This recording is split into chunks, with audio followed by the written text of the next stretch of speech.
അപ്പോൾ നമ്മളിന്ന് ഉണ്ടാക്കാൻ പോകുന്നത് ഒരു കിടു ഐറ്റാണ്.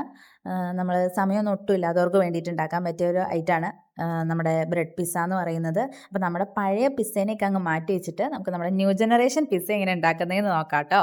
അപ്പം ഞാൻ ലാബിൽ നിന്ന് വന്നപ്പം കുറച്ച് സാധനങ്ങളൊക്കെ അതിന് വേണ്ടിയിട്ട് മേടിച്ചുകൊണ്ട് വന്നിട്ടുണ്ടായിരുന്നു. വീട്ടിൽ നമ്മുടെ ഈ ചീസ് മാത്രമേ ഉണ്ടായിരുന്നുള്ളൂ.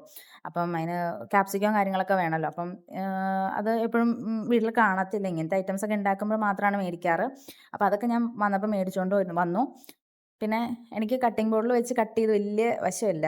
അപ്പം അനിയത്തിയാണ് എനിക്ക് കട്ട് ചെയ്ത് തന്നത്. അപ്പോൾ ഞാൻ വന്നപ്പം തൊലിയൊക്കെ കളഞ്ഞെല്ലാം സെറ്റ് ചെയ്ത് കൊടുത്തു. പിന്നെ അവളെനിക്ക് കട്ട് ചെയ്ത് തരികയാണ് ചെയ്തത്. പിന്നെ ഞങ്ങൾ രണ്ടുപേരും കൂടെ ഉണ്ടാക്കാനായിട്ട് കയറി. അപ്പം നമുക്കിവിടെ ഓവനോ പാനോ അങ്ങനത്തെ ഐറ്റംസ് ഒന്നുമില്ല. നമ്മുടെ ദോശക്കല്ലില്ലേ അതുള്ളൂ. അപ്പം നമ്മൾ അതിൽ വെച്ചിട്ടാണ് ഉണ്ടാക്കുന്നത്. പിന്നെ ശരിക്കും പറഞ്ഞു കഴിഞ്ഞാൽ ഇതിന് വേണ്ടത് ബട്ടറാണ്. അത് ബട്ടറും ഉണ്ടായിരുന്നില്ല ഇവിടെ, നെയ്യേ ഉണ്ടായിരുന്നുള്ളൂ. അപ്പം നമ്മൾ നെയ്യ് ചേർത്തിട്ടാണ് ഉണ്ടാക്കുന്നത്. അപ്പോൾ നെയ്യിലാണെങ്കിലും ബട്ടറിലാണെങ്കിലും നമ്മുടെ ബ്രെഡ് മൊരിഞ്ഞ് വരുമ്പം ആ ഒരു ക്രിസ്പിനെസ് അത് അടിപൊളിയായിരിക്കും. അപ്പം അതങ്ങനെയാണ് ഉണ്ടാക്കുന്നത്. അപ്പോൾ ചട്ടി ചൂടാക്കാനായിട്ട് വെച്ചു. പിന്നെ ജസ്റ്റ് നെയ്യൊന്ന് ചേർത്ത് കൊടുത്തിട്ട് അതിലേക്ക് ബ്രെഡ് വെച്ച് കൊടുത്തു. പിന്നെ നമ്മുടെ ടൊമാറ്റോ സോസ് ഇല്ലേ അതൊന്ന് സ്പ്രെഡ് ചെയ്ത് കൊടുക്കുക. പിന്നെ അതിൻ്റെ മുകളിലേക്ക് നമ്മൾ ഗാർണിഷ് ചെയ്യാനായിട്ട്, ഗാർണിഷ് എന്നല്ല നല്ല ഭംഗി കളർഫുള്ളാക്കാൻ വേണ്ടിയിട്ട് നമ്മുടെ ചീസ്, സവാള, തക്കാളി ഇത് മൂന്നുമാണ് ആഡ് ചെയ്ത് കൊടുക്കുന്നത്.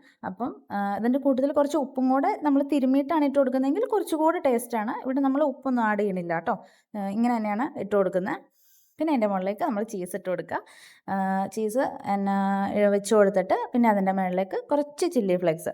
അപ്പം നമ്മളിവിടെ ഉണ്ടാക്കിയപ്പോൾ എന്താ പറ്റിയെന്ന് വെച്ച് കഴിഞ്ഞാൽ കുറച്ച് എരിവായിപ്പോയി ചില്ലി ഫ്ലെക്സിന്. അപ്പം നമ്മൾ അതനുസരിച്ച് ആഡ് ചെയ്ത് കൊടുക്കുക കേട്ടോ. അപ്പോൾ അതും കൂടെ വെച്ച് കൊടുത്തിട്ട് പിന്നെ ഒന്ന് മൂടി വയ്ക്കാം. ഒരു 3-4 സെക്കൻഡ് കഴിയുമ്പോൾ പിന്നെ മൂടി എടുത്തിട്ട് നമുക്ക് വേണമെങ്കിൽ എടുത്ത് കഴിക്കാം. അപ്പം ഞങ്ങളിവിടെ അങ്ങനെ ചെയ്യുന്നില്ല. അതിൻ്റെ മുകളിലേക്ക് ഒരു ബ്രെഡും കൂടെ വെച്ച് ഒന്നും കൂടി ആവിക്ക് വെച്ചിട്ട് എടുത്തിട്ട് പിന്നെ കട്ട് ചെയ്ത് നമ്മൾ സാൻഡ്വിച്ചൊക്കെ കഴിക്കില്ലേ അതുപോലെ കട്ട് ചെയ്തിട്ടാണ് നമ്മളിവിടെ എടുക്കുന്നത്. അപ്പം അങ്ങനെ ആവിയൊക്കെ വന്നു കഴിഞ്ഞപ്പോൾ എടുത്തു. പിന്നെ കട്ട് ചെയ്യാനായിട്ട് എടുത്തു. അപ്പം അവൾക്കൊരു നിർബന്ധം ഗാർണിഷ് ചെയ്യണം. അപ്പം ഞങ്ങൾ ഗാർണിഷൊക്കെ ചെയ്തെടുത്തു.